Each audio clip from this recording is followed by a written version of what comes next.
I grew up in Hampshire in the Isle of Wight. I've spent most of my adult life working to protect its communities.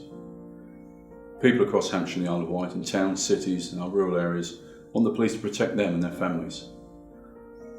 They want the police to be an effective and robust deterrent to criminals and those who blight our lives, at the same time supporting the vulnerable.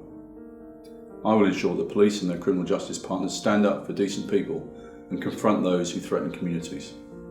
Where are the police officers on our streets? Why do criminals and bullies feel free to blight people's lives? They've lost their respect for the rule of law and have ceased to fear the police.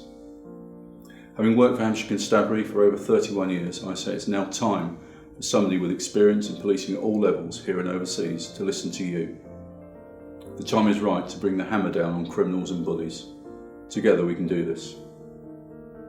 The role of a Police and Crime Commissioner is to set the priorities for your police based upon what you say is important to you, then hold the Chief Constable to account to deliver those priorities. With my policing experience at all levels and my passion for these two counties, I am best placed to do that. I will increase police presence in Hampshire and the Isle of Wight and support them in challenging criminals and bullies with a zero tolerance approach. That's one where the police and their partners always do something about crime and antisocial behaviour wherever it happens. At the same time, I will ensure that victims and the vulnerable are put at the centre of all that the police and other responsible agencies do. Your concerns are my concerns, and together we can work towards a safer Hampshire and the Isle of Wight. I will not be following any political agenda. Neither the government nor any other mainstream party should influence how policing is delivered or dictate the way our two counties are policed. With me, no one will use policing and public safety for political gain. Policing is paid for by you. It's there to serve and protect you, and I will make sure it hears what you have to say and acts on it.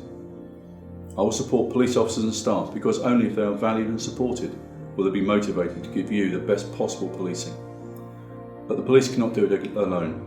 I will work to ensure that partners in the criminal justice system and elsewhere pull together with one aim: to cut crime, challenge criminals and support victims. You deserve nothing less than the highest possible standard of service. I will make sure that you get it. So support me on May 5th and stand up for the communities of Hampshire and Isle of Wight. We must take a zero tolerance approach to criminals. We must protect victims and the vulnerable. As your Police and Crime Commissioner, I will ensure that the police stand up for decent people by striking fear into criminals and bullies. Vote for me, Steve Watts, and let's turn the tide on criminals and bullies.